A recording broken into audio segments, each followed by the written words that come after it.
धीरेन्द्र शास्त्री जी को जानती हैं?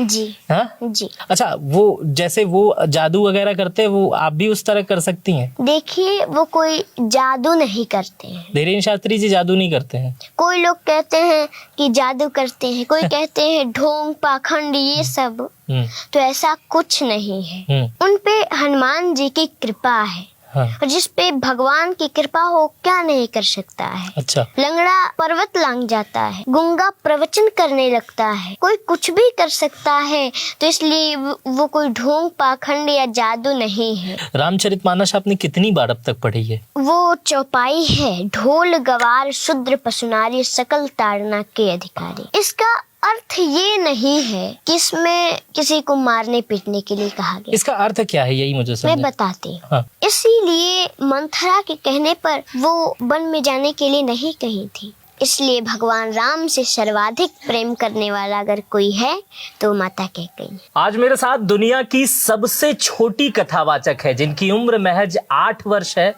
और ये 4 वर्ष की उम्र से कथावाचन का कार्य कर रही है। बीते दिनों इन्हें प्रधानमंत्री बाल पुरस्कार दिया गया है, जो राष्ट्रपति के द्वारा दिया गया है। आज ये इतनी मशहूर हो चुकी हैं कि दूर दूर से लोग इनकी कथा सुनने आ रहे हैं। हम लोग भी काफ़ी दूर से आए हैं और इनकी कथा में काफ़ी लोग सुनते हैं और इनसे प्रेरित होते हैं और अपने कार्य पे लग जाते हैं। उम्र भले ही छोटी है लेकिन ज्ञान बहुत बड़ा है। मेरा नाम मित्र प्रकाश है, आप मीडिया लैंड मेरे साथ देख रहे हैं और यहाँ पर हमारे साथ अनुष्का जी हैं। ये अनुष्का जी, अनुष्का कह सकता हूँ आपको?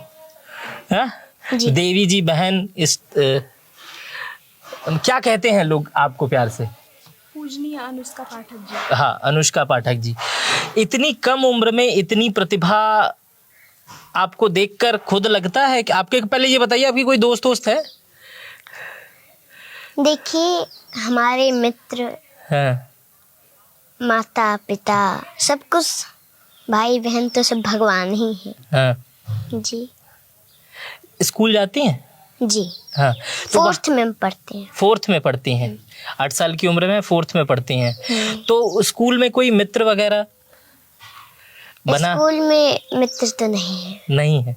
कोई बनने की कोशिश नहीं करता है या बनाती नहीं है आप? नहीं, हमारे मित्र तो हमारे भगवान हैं। हाँ। ये कहाँ से ये प्रेरणा आई इतनी छोटी उम्र में? ये पिज्जा खाने की उम्र है, कॉलेज स्कूल जाने की, बैग टांग के। इस उम्र में बच्चे जो, जब मैं आपकी उम्र का था तो स्कूल नहीं जाता था, तो आपके अंदर ये प्रतिभा कहाँ से आई अनुष्का जी?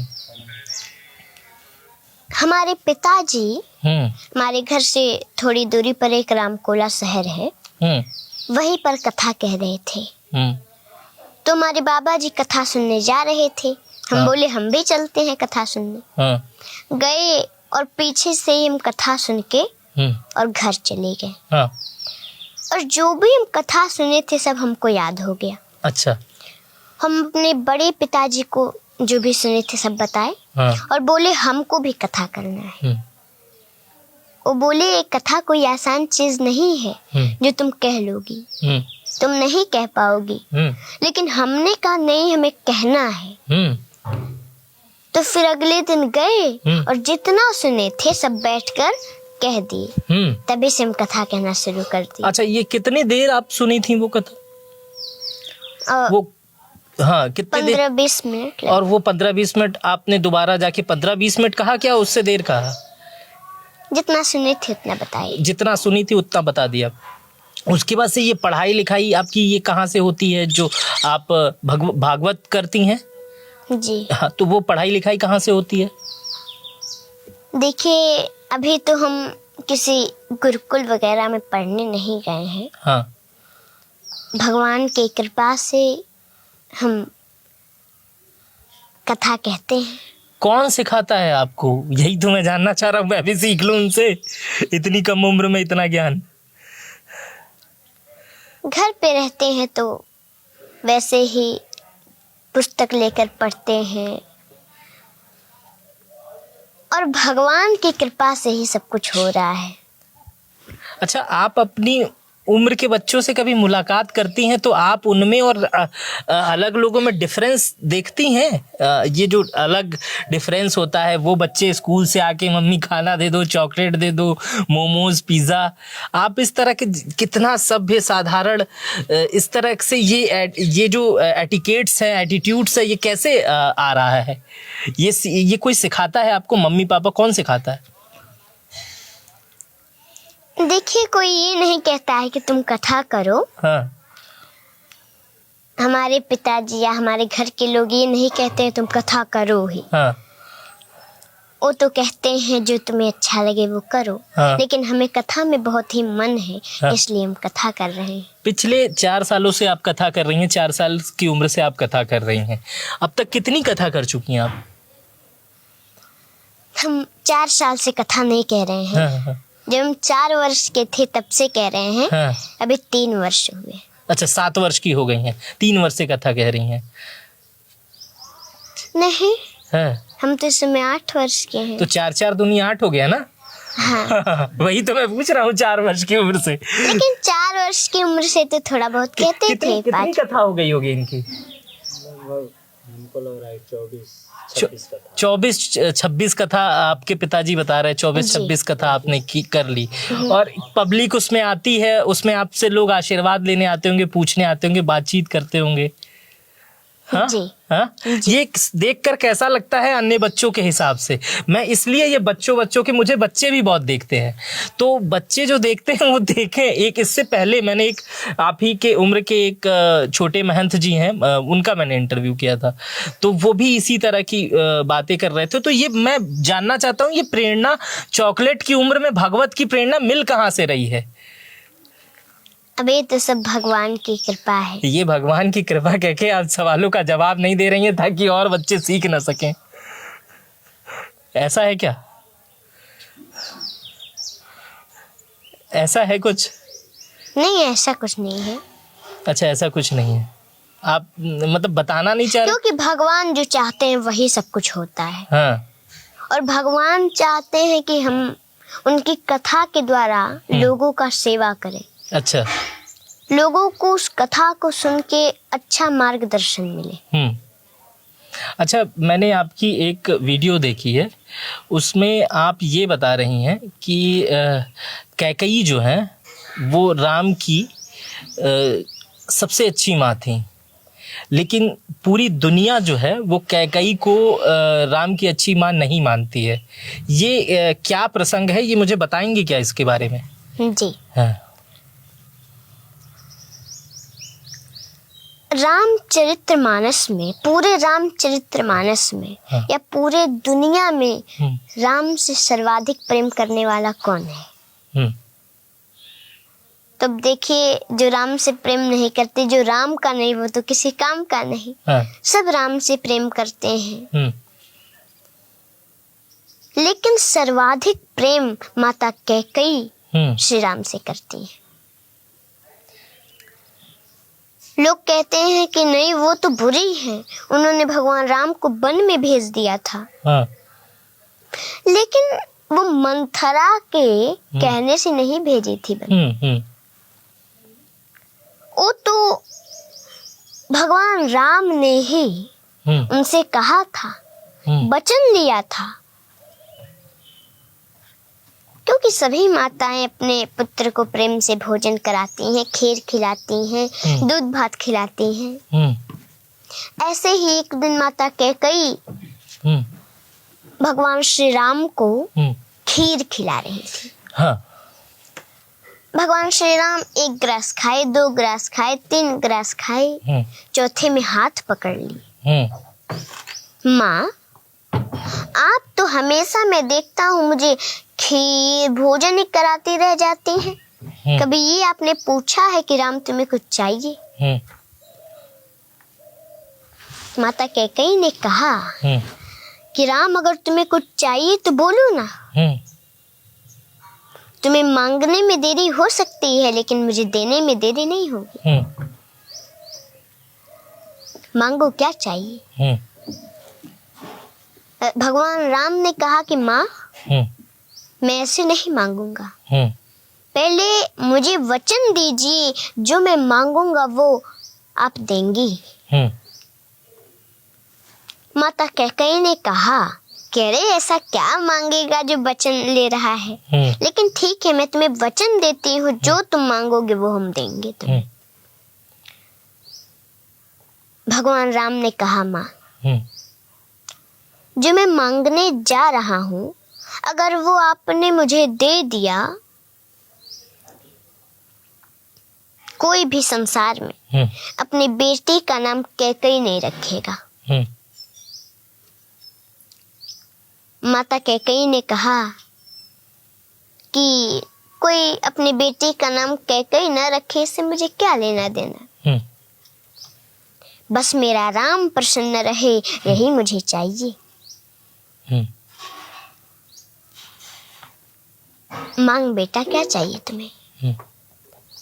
राम जी ने कहा कि माँ, जो मैं मांगने जा रहा हूँ, अगर वो आपने मुझे दे दिया तो संसार में आपका अपजस होगा। माता कैकेयी ने कहा, वो जस मुझे नहीं चाहिए जिससे मेरा पुत्र राम प्रसन्न न रहे, और वो अपजस मुझे मंजूर है, जिस अपजस से मेरा राम प्रसन्न रहे। मांगो, क्या चाहिए? भगवान राम की आंखों में आंसू आ गए।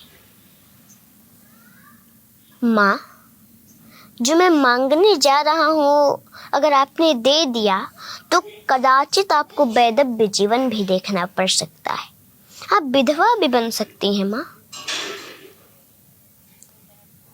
माता कैकेयी 2 मिनट के लिए मौन हो गई, फिर बोली कि पुत्र, कदाचित मुझे वैधव्य जीवन भी देखना पड़े, ये मुझे मंजूर है, पर बस मुझे ये चाहिए कि मेरा राम प्रसन्न रहे। मांगो, क्या चाहिए तुम्हें? ये संवाद जब खीर खिला रही थी राम जी को कैकेयी जी, तब का ये बातें हैं तब की। जी। उसके बाद क्या हुआ? तो भगवान राम ने कहा कि माँ, एक समय आएगा, मेरा विवाह होगा, मैं अयोध्या आऊंगा, उस समय आपको मेरे लिए 14 वर्षों का वनवास मांगना पड़ेगा। माता कैकेयी जब ये 14 वर्षों का वनवास सुनी, धड़ाम से जमीन पर गिर पड़ी, बेहोश हो गई, और जो पिलाने के लिए, भोजन करा के पिलाने के लिए पानी रखे थी, उस पानी को भगवान राम लिए, मुंह पे छींटा मारे, उनको होश हुआ। बोली कि राम, संसार में कोई अपने बेटे का नाम कैकेयी न रखे, ये मुझे मंजूर है। मेरा संसार में अपजस हो, ये भी मुझे मंजूर था। मुझे कदाचित वैधव्य जीवन भी देखना पड़े, ये भी मुझे मंजूर है राम, लेकिन मेरा राम मुझसे 14 वर्ष दूर रहे, तुम्हें 14 वर्षों का वनवास मुझे कदाचित मंजूर नहीं है राम। मैं नहीं दूंगी ये वरदान, वापस ले लो ये वरदान तुम, मैं नहीं दे सकती। मैं तुम्हारे बिना एक पल भी नहीं रह सकती, तो तुमने सोच भी कैसे लिया कि मैं तुम्हें 14 वर्षों का वनवास दूंगी? मैं नहीं दूंगी। भगवान राम ने कहा, माँ, आपने मुझे वचन दिया है तो आपको देना पड़ेगा। अगर आप फिर भी नहीं देंगी, हजारों वर्षों से तपस्या कर रहे शुतिक्षण का क्या होगा? उनको मेरा दर्शन प्राप्त कैसे होगा? इतने वर्षों से रास्ता देख रही, मेरा इंतजार कर रही है माँ शिवरी, उनको मेरा दर्शन प्राप्त कैसे होगा? शरभंग ऋषि के मांस गल चुके हैं, हड्डियां भी सूख रही हैं, वो मेरे दर्शन के लिए व्याकुल हैं, उनको मेरा दर्शन प्राप्त कैसे होगा माँ? आपको वरदान देना पड़ेगा। उसी दिन से माँ कैकेयी भगवान राम से थोड़ा हट हट के रहने का प्रयास करने लगी। वो समय आया, वनवास मांगी, भगवान राम वन में गए।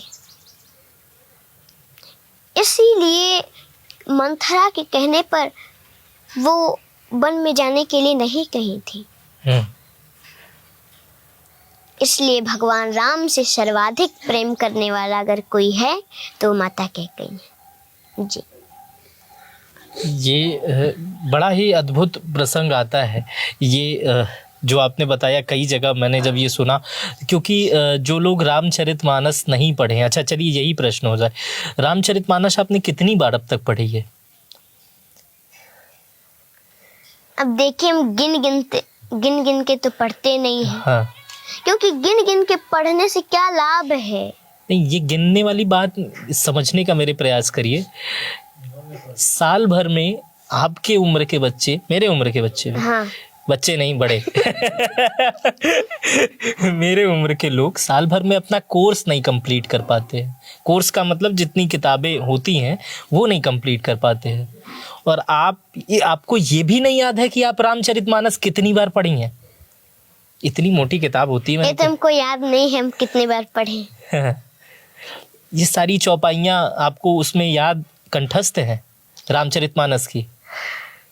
अबे जो रामचरितमानस की आप पूछ रहे हैं सारी चौपाइयाँ, हाँ, मैं पूछ नहीं रहा हूँ, मैं बस ये पूछ रहा हूँ आपको याद है ये सारी चीजें?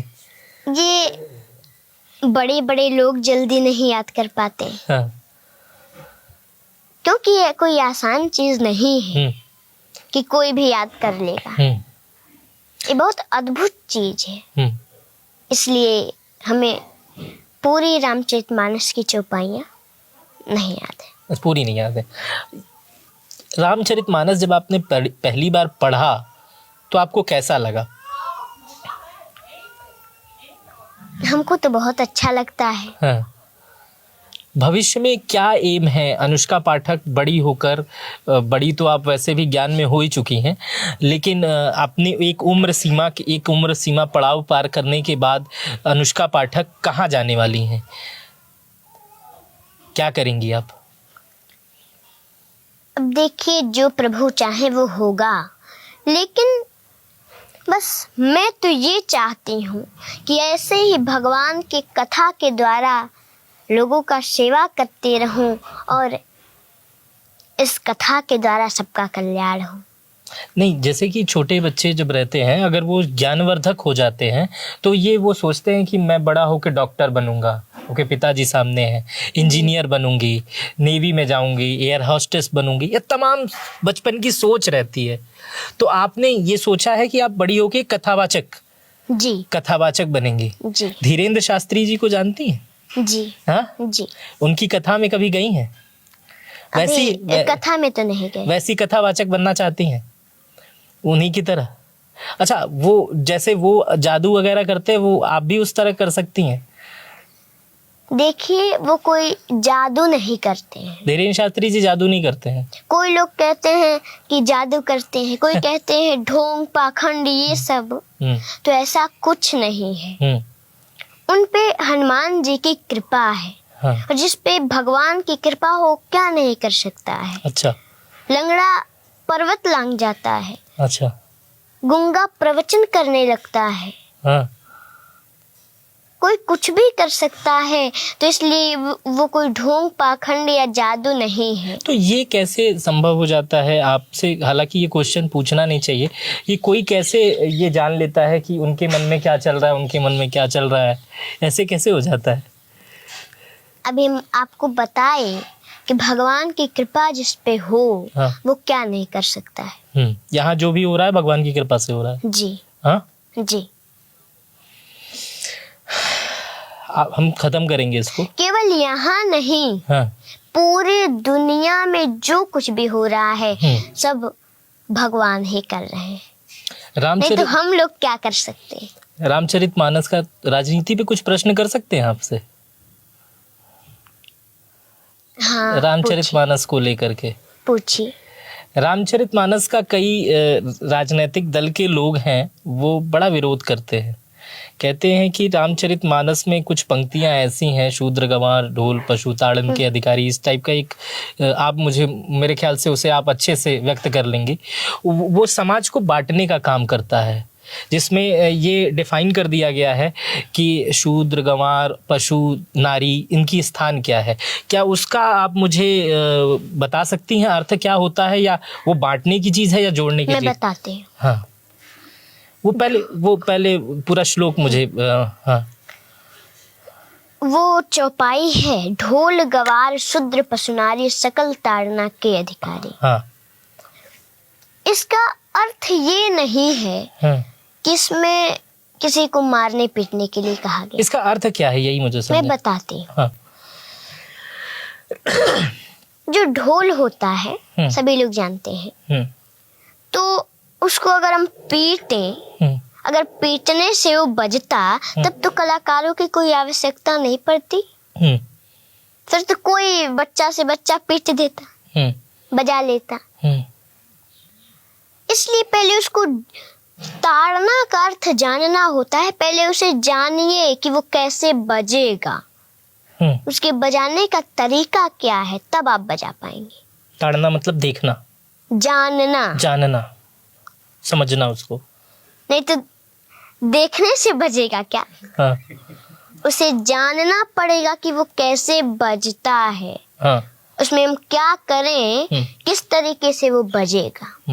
और गवार, कोई गवार है पढ़ा लिखा नहीं है, तो उसके पास आप गए, इंग्लिश में उसे आप नमस्ते करेंगे तो समझेगा कि आप गाली दे रहे हैं उसे, और जब वो ये समझेगा तो वो भी आपको गाली देगा। वो तो जानता नहीं कि आप उसे नमस्ते कर रहे हैं, क्योंकि वो पढ़ा लिखा है नहीं, वो इंग्लिश जानता नहीं। इसलिए पहले उसे जानना पड़ेगा कि हम किस तरह से उसे समझाएं, वो किस तरह से समझेगा, उसे जानना पड़ेगा। और शूद्र, जैसे शरीर के, जैसे एक चारपाई है, उसके 4 पहिए हैं। चारपाई। और शरीर में भी 4 वर्ण होते हैं। जैसे ये जो सिर है हमारा, वो है ब्राह्मण, और ये जो हमारा हाथ है ये है क्षत्रिय, हमारा जो पेट है ये है वैश्य, और जो हमारा पैर है वो है शूद्र। तो ऐसा नहीं है कि शूद्र को मारने पीटने के लिए कहा गया है। कोई भी आता है घर में तो सिर को तो छू के कहता नहीं कि मैं सिर को प्रणाम करता हूँ, हाथ को छू कर तो कहता नहीं मैं प्रणाम करता हूँ, वो तो पैर को छूता है और कहता है मैं प्रणाम करता हूँ, पैर को प्रणाम करता है। इसलिए उसको भी जानना पड़ेगा। ढोल गवार शूद्र पशु,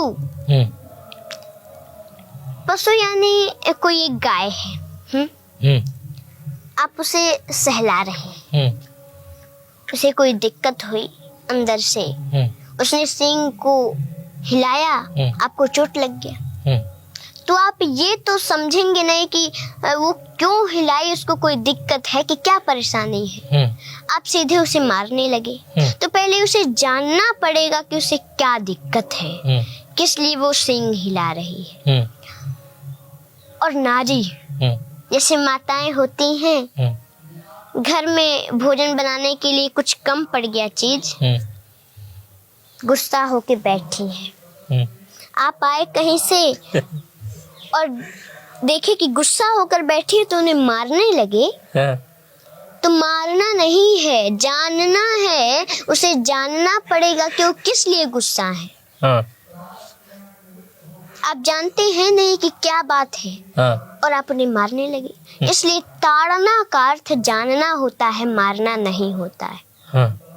और रामायण की जो बात है, रामचरितमानस की, तो इसमें केवल जीवन जीने की शिक्षा मिलती है। इसमें एक माता को अच्छी माता कैसे बने, एक भाई अच्छा भाई कैसे बने, एक पिता अच्छा पिता कैसे बने, ये सब सीख मिलती है उससे। वो किसी को लड़ाता नहीं है, वो किसी को बांटता नहीं है, वो तो सबको जोड़ने का काम करता है। इसलिए मैं सभी लोगों से निवेदन भी करूंगी कि घर घर में लोग रामचरितमानस को पढ़ें। अब आप एक बात समझ लीजिए, केवल रामचरितमानस जी को एक बार प्रणाम करने से बहुत बड़ा फल मिलता है, तो पढ़ने से क्या होगा आप ही सोच लीजिए। इसलिए सभी लोग घर घर में रामचरितमानस को पढ़ें, क्योंकि उसमें जीवन जीने की शिक्षा मिलती है। और रामचरितमानस किसी को बांटने का काम नहीं, जोड़ने का काम करता है।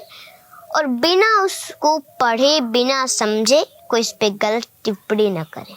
एक कोई रामचरितमानस की जो आपकी सबसे फेवरेट पंक्ति हो, उसको सुना के खत्म कर दीजिए।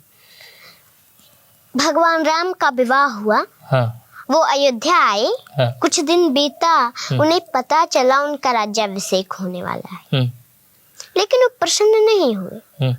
इस समय तो किसी को छोटा मोटा पद मिल जा रहा है, बड़ा प्रसन्न हो रहे हैं, लेकिन वो प्रसन्न नहीं हुए। वो तो माता जानकी से कह रहे हैं कि जानकी मुझे अयोध्या में आज कुछ अनुचित सा लग रहा है। हम चारों भाइयों का जन्म एक साथ हुआ, उपनयन संस्कार एक साथ हुआ, पढ़े एक साथ, विवाह भी एक साथ हुआ, तो मुझे राज्य अकेले क्यों दिया जा रहा है? भरत और शत्रुघ्न मामा के घर है। फिर अगले दिन पता चला कि नहीं 14 वर्षों का वनवास मिल गया। उस समय वो दुखी भी नहीं हुई।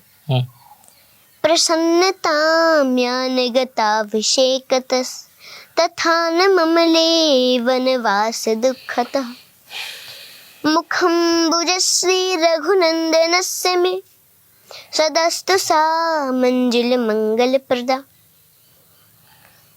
इसलिए हर परिस्थिति में एक समान रहना चाहिए। कोई खुशी की बात हो उसमें ज़्यादा खुश भी नहीं होना चाहिए, और कोई दुख की बात हो उसमें दुखी भी नहीं होना चाहिए। हर परिस्थिति में एक समान रहना चाहिए, तो कल्याण हो जाएगा। हमारे साथ आज कथावाचक, सबसे छोटी उम्र की कथावाचक अनुष्का पाठक थी। हालांकि भागवत कहती हैं, रामचरितमानस का ये पाठ करती हैं, लोगों को सुनाती हैं, लाखों करोड़ों इनके दर्शक हैं। अगर ये वीडियो हम लोग बनाना शुरू करें, इनसे बातचीत शुरू करें और खाने पीने का बीच में मामला चलता रहे, तो ये मुझे लगता है कई महीनों तक चल जाएगा और चीज़ें ख़त्म नहीं होंगी। लेकिन इस वीडियो को यहीं ख़त्म करेंगे। और आप मुझे बताइए कि आपको ये वीडियो कैसी लगी। अगर आप ये वीडियो यूट्यूब पर देख रहे थे तो चैनल को सब्सक्राइब कर बेल आइकन दबा दीजिएगा। फेसबुक पर देख रहे थे तो कमेंट करके ज़रूर बताइएगा। अपना बेहद ख्याल रखिएगा। बहुत बहुत शुक्रिया।